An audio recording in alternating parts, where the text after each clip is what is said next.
नमस्कार। YouTube channel maths era and civil engineering by RP Vyas एवं Teachment app की ओर से मैं आरपी व्यास यानी राजेंद्र भैया ji diploma second year fourth semester civil branch के उन सभी स्टूडेंट्स का हार्दिक स्वागत एवं अभिनंदन करता हूं जिनको सब्जेक्ट कोड CE 4003 यानी कि टॉस थ्योरी स्ट्रक्चर में बहुत अच्छी तैयारी करके A+ ग्रेड लेके आनी है। अब मेरी वीडियोस को शुरू से आखिर तक देखें और अपने नोट्स बनाएं। कोई समस्या हो व्हाट्सएप में डालें और मेरे निर्देशों का पालन करें। निश्चित ही ऐसा प्राप्त होगा आपके लिए रिजल्ट A+ ग्रेड वाला। ये जो यूनिट 5 है ट्रसेस फ्रेम, उस पर मेरा तीसरा वीडियो है।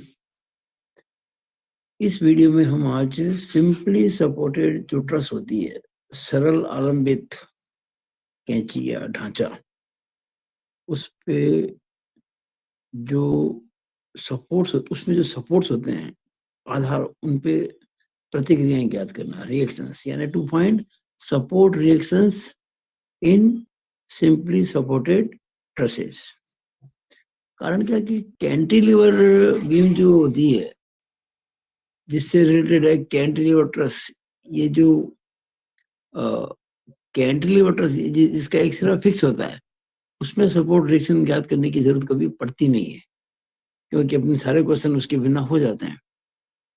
हमें फ्री हैंड से शुरू करना पड़ता है, सब काम हो जाते हैं, कोई दिक्कत नहीं आती। There is no need of finding support reaction in case of cantilever truss. लेकिन सिंपली सपोर्टेड जो ट्रस है, उसमें बगैर सपोर्ट रिएक्शन निकाले हम आगे नहीं बढ़ सकते। तो ये जो क्वेश्चन आप देख रहे हैं, ये 2 दफे आया हुआ है। 2021 में भी आया हुआ है वार्षिक पद्धति में, 2020 के स्पेशल एग्जाम में भी आया हुआ है, 2020 के स्पेशल एग्जाम में। और ये आप फ्रेम देख रहे हैं, 2 ट्रायंगल ये दिख रहे हैं और एक ट्रायंगल ये है, सभी इक्विलेटरल है, सभी समबाहु त्रिभुज हैं। देखो ये कौन 60 डिग्री का है, ये कौन 60 डिग्री का, ये 60 ही होगा। ये 60 का है, ये 60 का दे रखा परीक्षा में, ये 60 का ही होगा। ये लोड है 4 किलो न्यूटन, ये लोड है 2 किलो न्यूटन। कहाँ लग रहा है? जॉइंट पर। और दूरी आपकी है ये 2 मीटर, ये 2 मीटर। अब क्या है कि ये जो आप देख रहे हैं, मैंने लिखी है ना 3 मीटर, ये दी हुई नहीं है, मैंने निकाली है। आप जानते हैं कि जब कोई ट्रायंगल होता है इक्विलेटरल, ये इक्विलेटरल ट्रायंगल है समबाहु त्रिभुज। अगर आप वर्टेक्स से अपोजिट साइड पर यानी बेस पर डालेंगे परपेंडिकुलर, तो उसको बाइसेक्ट करता है, यानी कि सम द्विभाजित करता है समकोण पर। इसके बाद आप यहाँ से लंब डालेंगे ना इसके ऊपर परपेंडिकुलर, तो ये जो बिंदु होगा इस AB का मिड पॉइंट होगा। AB कितना है? 2 मीटर। तो ये कितना हो जाएगा? 1 मीटर। तो 1 मीटर तो है ये, और 2 मीटर ये, इस तरह से कुल हो गया ये 3 मीटर। दूरी निकाली क्यों मैंने? मोमेंट निकालने में काम आएगी। अब देखिए, नॉर्मली जो ट्रस होती है सिंपली सपोर्टेड, वो जिन 2 सपोर्ट पर टिकी होती है उनमें से एक तो होता है ऑन रोलर और एक होता है ऑन हिंज। रोलर सपोर्ट की ये पहचान है इस प्रकार से, ये छोटे छोटे आपको ये छोटे छोटे सर्कल दिख जाएंगे, रोलर शो करते हैं। और यहाँ पे हिंज पे आपको ये सर्कल छोटे छोटे नहीं दिखेंगे आपको। ये C है हिंज और A है रोलर सपोर्ट। रोलर सपोर्ट की खासियत क्या होती है कि फोर्सेस यहाँ तो खैर हॉरिजॉन्टल, यहाँ तो खैर फोर्स वर्टिकली है। जब फोर्स सभी वर्टिकल है, रिएक्शन वर्टिकली होंगी, हॉरिजॉन्टल होंगी ही नहीं। लेकिन कभी हम जब अगले कुछ क्वेश्चन करेंगे इसी वीडियो के अंदर, तो आप देखेंगे कभी फोर्स लगते हैं हॉरिजॉन्टल, फोर्स लगते हैं हॉरिजॉन्टल, वर्टिकल, सब तरह के लगते हैं। पर आप एक बात ध्यान रखिएगा, हम पढ़ चुके हैं पहले मैकेनिक्स ऑफ मेटल के अंदर कि जहां रोलर सपोर्ट होता है, जहां पर रोलर सपोर्ट होता है, वहां जो रिएक्शन होती है ना, वो सपोर्ट के परपेंडिकुलर, यानी जिस सतह पर, जिस सरफेस पर वो रोलर टिके होते हैं ना, उसके नॉर्मल, उसके परपेंडिकुलर, उसके लंबवत होती है। इसका मतलब ये आप देख रहे हैं कि रोलर सपोर्ट जहाँ टिके वो ये जगह है, तो ये जो रिएक्शन होगी ना, ये हमेशा ध्यान देना, ये 90 डिग्री पर ही होगी, इसमें कोई संशय नहीं है, चाहे फोर्सेस कैसे भी लग रहे हैं। तो ये तय हो गया कि रोलर सपोर्ट पर जो डायरेक्शन ऑफ रिएक्शन है वो फिक्स हो गई, ये ऊपर आ रही की तरफ, दिख रहा है ऊपर की तरफ। हालांकि यहाँ तो फिर दिक्कत नहीं आएगी, ये जो रिएक्शन आप देख रहे हैं, ये मैंने इसको आरबी का है, पर मुझे इसको आरसी कहना पड़ेगा क्योंकि ये सी है, बी यहाँ है ना। ये छोटी छोटी बातें होती है, आदत पड़ चुकी होती है रिएक्शन देखने की, तो इसको आरसी कहना पड़ेगा आपको, यहाँ पर भी आरसी हो जाएगा। तो आर ए निकल जाएगा, तो ये आर सी हो जाएगा। हम्म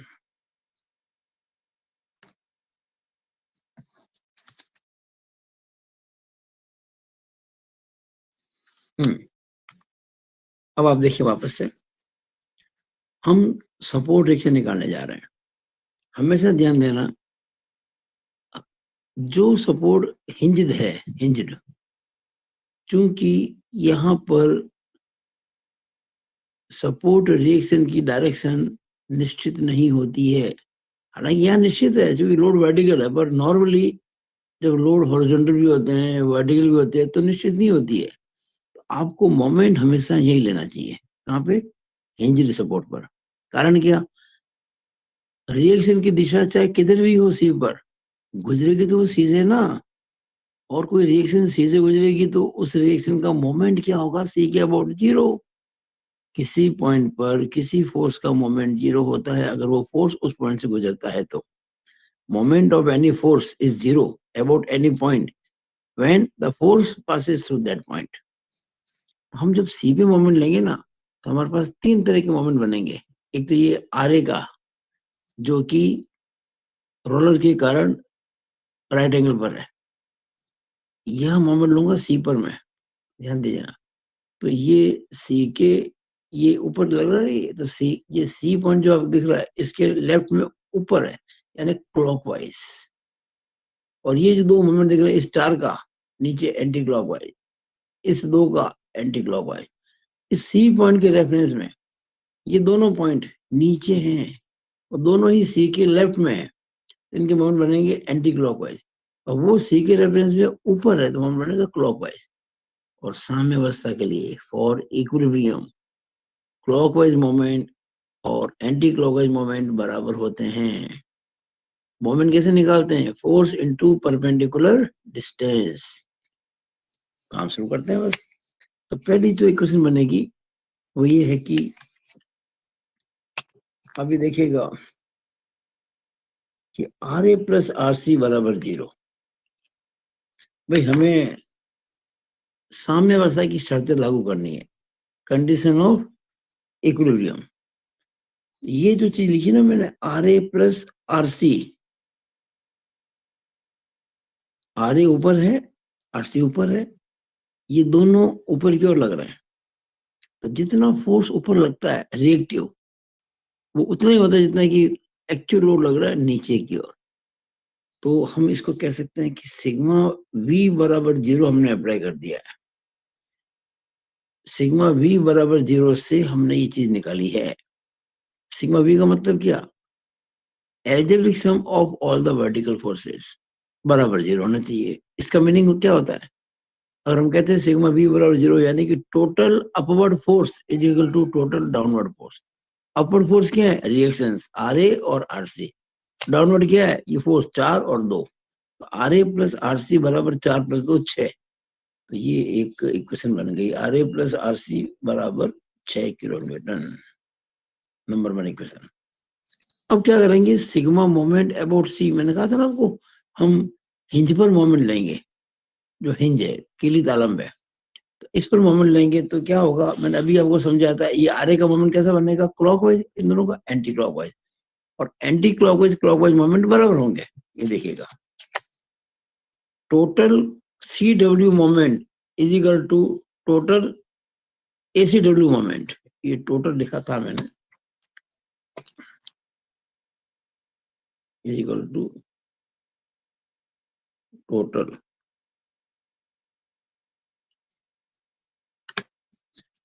ये कुछ एब्रिविएशन ध्यान रखें। सी डब्ल्यू का मतलब देखो नीचे लिखा मैंने क्लॉकवाइज, क्लॉकवाइज, और ये लिखा मैंने यहाँ पे एसी डब्ल्यू यानी कि एंटी क्लॉकवाइज। तो total clockwise moment is equal to total anti clockwise moment. अब क्लॉकवाइज मोमेंट हम मोमेंट कहाँ ले रहे हैं, सी पर यह मोमेंट ले रहे हैं।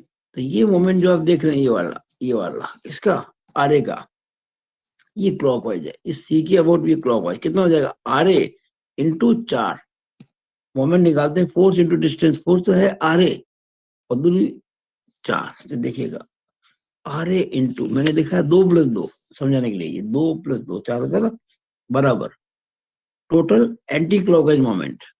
तो ये इसका एक तो इस दो का 2 इंटू ये कितना हो जाएगा, ये 2 है ना, ये आगे ये जो 2 लग रहा है ये वाला, इसकी डिस्टेंस यहां से कितनी होगी 1 मीटर।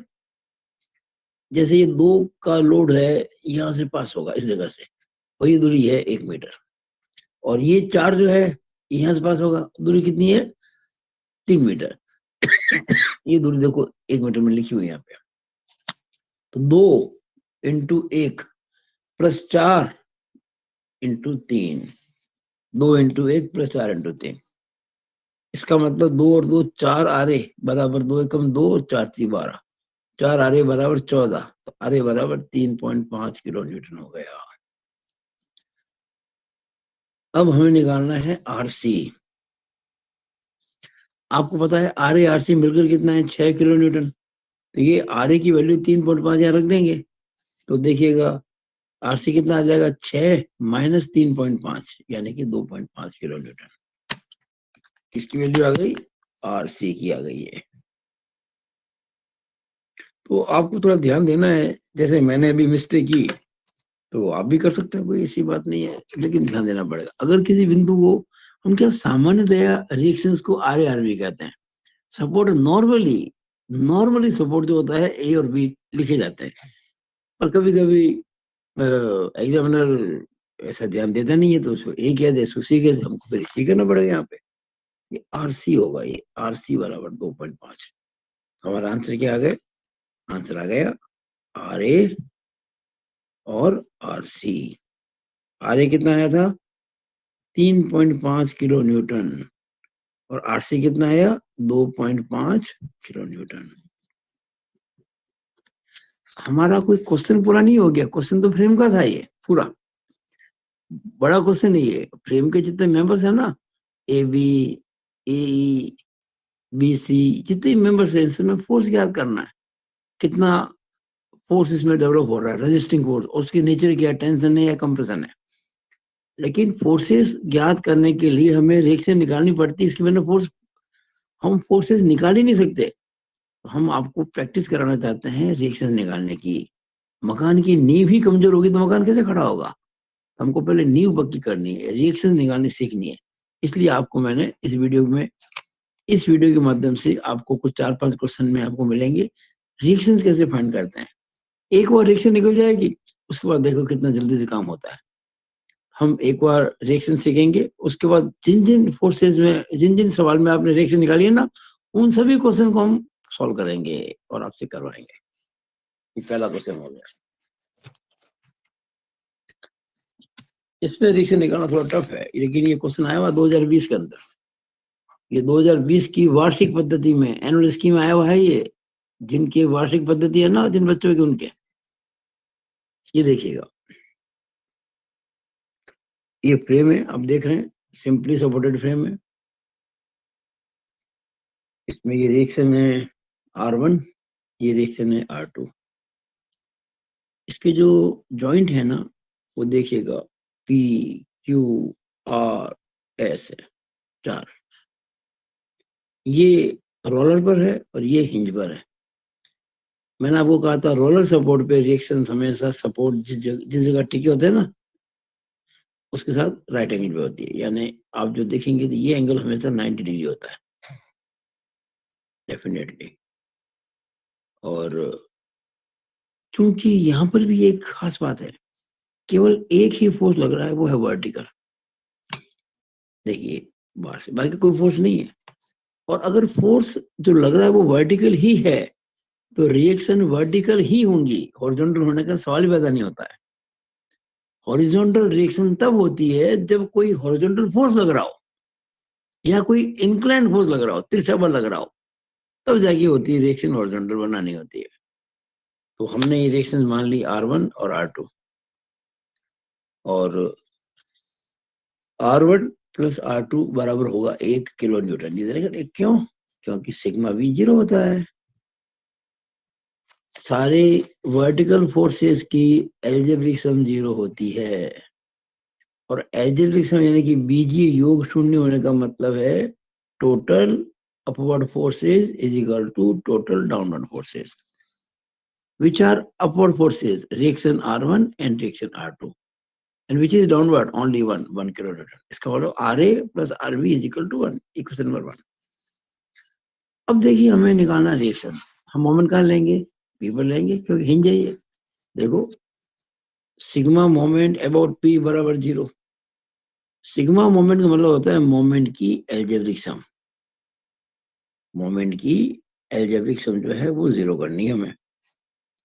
और वो कब 0 होती है? जब टोटल एंटी क्लॉकवाइज मोमेंट और टोटल क्लॉकवाइज मोमेंट बराबर होते हैं। जिस समय टोटल एंटी क्लॉकवाइज मोमेंट और टोटल क्लॉकवाइज मोमेंट बराबर हो जाएंगे, मोमेंट्स की एल्जेब्रिक सम 0 हो जाएगी, जो कि कंडीशन ऑफ इक्विलिब्रियम होती है, साम्यावस्था की शर्त होती है। अब मोमेंट यहाँ लूंगा, कितने मोमेंट बनेंगे? 2। ये देखिए R1, ये इस सपोर्ट की बात कर रहा हूँ, इस सपोर्ट की मोमेंट ले रहे हैं। ये R1 ऊपर की ओर है, इसके राइट में ऊपर कैसा बनेगा? एंटी क्लॉकवाइज, घड़ी की उल्टी दिशा। घड़ी की ऐसे देखो, ये देखो, ये दिशा उल्टी घड़ी, ये सीधी घड़ी यूं चलती, घड़ी यूं चलती नहीं हो, घड़ी का सुइया, और उल्टा मतलब यूं घूमता है। हम इस पॉइंट के इधर देख रहे हैं ऊपर की ओर, तो ये यूं हो रहा है एंटी क्लॉकवाइज। वो है नीचे, राइट में नीचे होता है क्लॉकवाइज, नीचे क्लॉकवाइज। आप ये समझिए, राइट में नीचे क्लॉकवाइज, लेफ्ट में ऊपर क्लॉकवाइज, ऊपर राइट साइड में क्लॉकवाइज, नीचे लेफ्ट साइड में क्लॉकवाइज, ये सभी क्लॉकवाइज है। राइट में ऊपर एंटी क्लॉकवाइज, लेफ्ट में नीचे एंटी क्लॉकवाइज, ऊपर बाएं तरफ, नीचे दाएं तरफ, ये सभी एंटी क्लॉकवाइज हैं, ACW है। तो आपको क्लॉकवाइज और एंटी क्लॉकवाइज मोमेंट का नॉलेज होना जरूरी है। हाँ, तो मोमेंट यहाँ ले रहे हैं, तो RA into x, sorry R1 into x बराबर 1। अब आप देखिए जरा, 1 ये रहा, 1 की डायरेक्शन दिख रही है नीचे, वर्टिकली डाउनवर्ड, और मोमेंट का ले रहा हूं पी पर। तो ये जो डायरेक्शन है इस फोर्स की, इस पे डाला मैंने परपेंडिकुलर, ये हो गई दूरी, ये यहाँ से ये कितनी होगी? एक्स, तो ये मैंने, अच्छा मैंने एक्स मान रखी, ये एक्स कोई दी नहीं हुई हो, ये मैंने मानी है, और इसको मैंने वाई मान लिया, RM को। इसका मतलब ये जो लाइन दिख रही है आपको 1 किलो न्यूटन की, इसकी दूरी यहां से कितनी हो जाएगी? x plus Y. अब हम R1 तो इंटू एक्स है, और इसमें x प्लस वाई, अगर हम किसी तरह से y की value in terms of x निकालना है, अगर हम y का मान x के पदों में निकालना है, तो x कट जाएगा और आराम से आपको R1 मिल जाएगा, और R1 मिल जाएगा तो फिर आपको R2 भी मिल जाएगा। ये सवाल एक तरह से ज्योमेट्री का हो गया, जिसकी ज्योमेट्री स्ट्रांग है। अब कोई मान लो ये 2020 के पेपर में कोई बच्चा ये सवाल कर रहा है, वो बिल्कुल नहीं कर पाएगा जब तक रिएक्शन नहीं लगी, और उसको ज्योमेट्री का नॉलेज नहीं, वो रिएक्शन निकाल ही नहीं,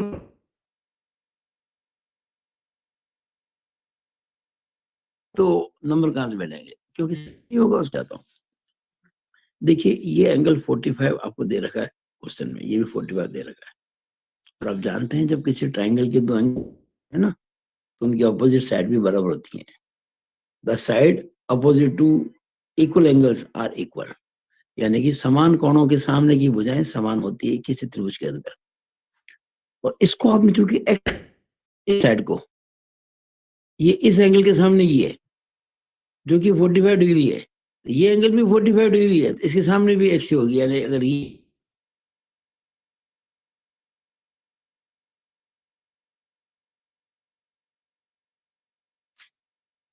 देखिए ये एंगल 30 आपको दे रखा है और ये एंगल भी 30 आपको दे रखा है।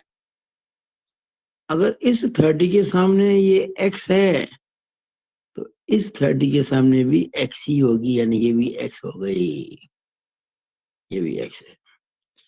तो मैंने क्या किया, क्यू से इस आर एस पर डाल दिया परपेंडिकुलर। मैं फिर कहता हूँ ये आसान रिएक्शन नहीं है, बहुत प्रैक्टिस चाहिए, इसलिए मैं सवाल करवा रहा हूँ। मैं आपको जब तक अच्छे सवाल नहीं करूंगा आप कैसे कर पाएंगे। मैं आपको जो भी 5 सवाल 4 सवाल करूंगा रिएक्शन निकालने के, आशा है उसके बाद आप कोई भी रिएक्शन निकाल पाएंगे अलग अलग। मैं आपको एक होम असाइनमेंट दूंगा रिएक्शन के लिए विद आंसर, आप घर पे निकालेंगे तो ठीक रहेगा। अब देखिए यहाँ पे वापस आ रहा हूँ मैं, R1 × x बराबर 1 × x+y। मुझे y की वैल्यू निकालनी है इन टर्म्स ऑफ x। कैसे देखिएगा, पहले इधर आइए, ये बताइए RT अपॉन x। मैं इस ट्राइंगल की बात कर रहा हूँ, इस ट्राइंगल की, ये वाला ट्राइंगल, ये राइट एंगल है। तो RT क्या हो गया, बेस, x क्या हो गया, हाइपोटेनियस, यानी आधार बटा कर्ण क्या होता है, cos।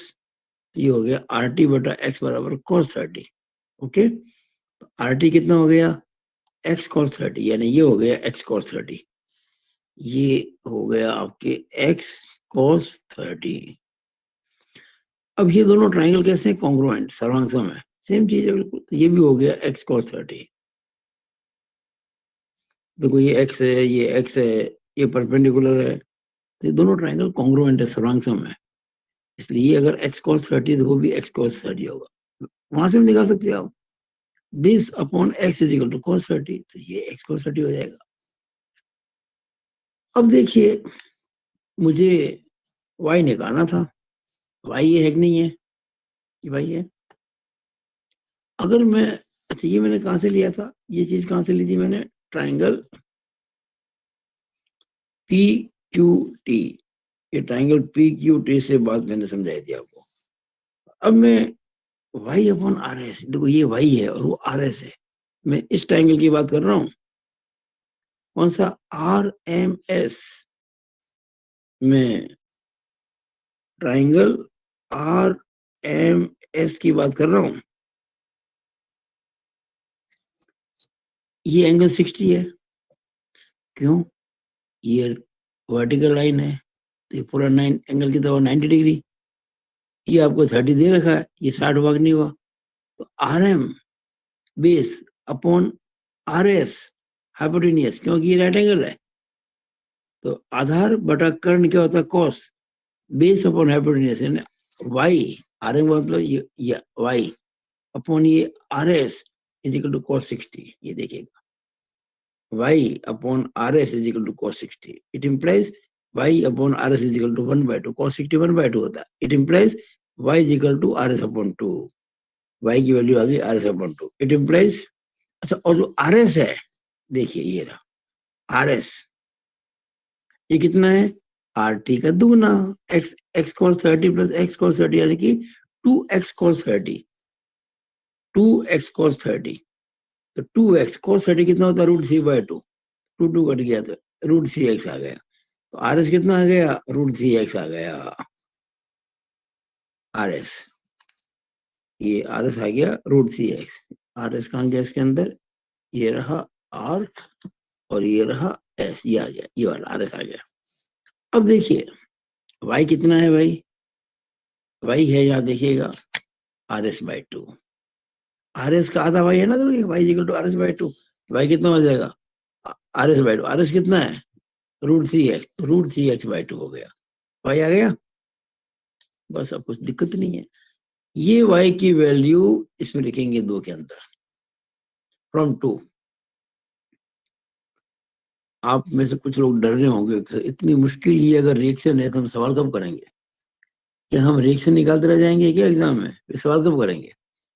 तो मैं आप लोगों को कह दूं कि ऐसा बहुत कम होता है कि इतनी टफ रिएक्शन है, बहुत कम, ज्यादा नहीं होता है। ये मैं आपको समझा रहा हूँ ना, इसलिए समय लग रहा है। अगर आपकी समझ में आ जाती है रिएक्शन निकालने में मुश्किल से 2 या 4 मिनट लगते हैं, 5 मिनट के अंदर तो निकल जाती है। प्रैक्टिस होनी चाहिए बस। लेकिन सामान्यतः ऐसे सवाल आते नहीं है, कम आते हैं, पर मैं जानबूझ के ऐसे सवाल ले रहा हूँ ताकि आपकी प्रैक्टिस बढ़िया हो जाए। तो आर, ये देखिए, ये R1 × x बराबर 1 × x+y, 1 × x+y निकला भी √3x/2, यानी x√3/2। It means R1 × x बराबर, यहाँ मैंने x कॉमन ले लिया, तो 1 + √3/2, x कट गया, तो R1 कितना आ गया 2 + √3/2, सॉल्व करेंगे तो 1.866 किलो न्यूटन आ गया ऊपर की तरफ। आर लगेगा, ऊपर लगेगा, आर ऊपर की तरफ है ये। अब देखिए मुझे R2 निकालना है। हमको पता है कि R1 + R2 बराबर 1 किलो न्यूटन है। अब देखो, अगर मैं R2 निकालूंगा इस इक्वेशन से तो माइनस में आंसर आएगा, माइनस का 0.86 आएगा। कारण क्या, R1 है 1.866, या लिखूंगा मैं 1.866 इजिकल प्लस R2 बराबर 1। R2 कितना होगा 1 - 1.866, यानी कि -0.866। हमने R2 को कैसा माना था भाई, ऊपर माना था, लेकिन निकला क्या है माइनस। इसका मतलब है तो 0.866 किलो न्यूटन, लेकिन वो नीचे की तरफ है। तो जब मैं ये सवाल करूंगा आपको आगामी कुछ वीडियो में, उस समय मैं क्या करूंगा, R2 की दिशा को ऊपर नहीं करके नीचे कर दूंगा। वो नीचे क्यों, हमारा माइनस आ रहा था यहाँ पे, और माइनस का मतलब जो डायरेक्शन सोची थी उसकी उल्टी हो गई। तो उल्टी का मतलब 0.866 किलो ऊपर नहीं होके वो नीचे हो जाएगा बस। तो मैंने एरो लगा दिया, यहाँ क्या लगा था मैंने माइनस, और आगे मैंने एरो लगा दिया। तो मैंने इस वीडियो में 2 क्वेश्चन कराए, अगले वीडियो में मैं कुछ क्वेश्चन और करूंगा रिएक्शंस के लिए। मुझे पूरी उम्मीद है कि आप लोगों ने इस वीडियो को बहुत एंजॉय किया होगा, और दोनों सवाल के अंदर आपने रिएक्शन सीखी होगी निकालनी कैसे निकालते हैं। It is all about this video. Thank you.